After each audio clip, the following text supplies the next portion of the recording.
இன்றைக்கு உங்களுடைய கூக்குரலை, நீங்கள் இடுகிற உங்களுடைய வேதனையின் சத்தத்தை அவர் பார்க்கிற தெய்வமா இருக்கிறார்.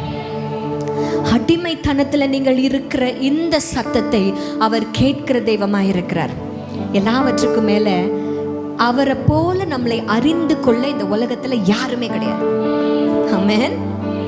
உங்களுடைய இருதயத்தின் ஆழங்களை அவர் மாத்திரம்தான் அறிந்திருக்கிறார்.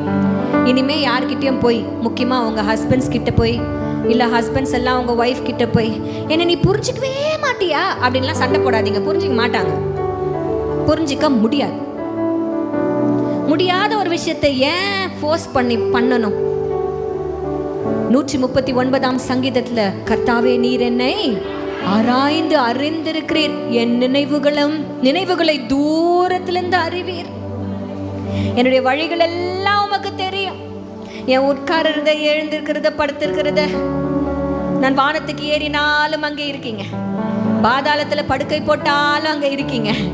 நான் எங்க போனாலும் உங்களை விட்டு எங்க போவேன் ஆண்டவரே.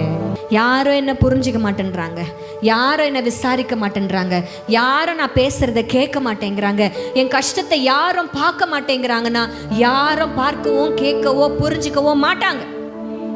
அதை முதல்ல ஏத்திங்க மனசுல. ஏன்னா நம்மளை பார்த்து, நம்முடைய கூக்குரலின் சத்தத்தை கேட்டு நம்மளை அறிந்திருக்கிறவர் அவர் ஒருவரே.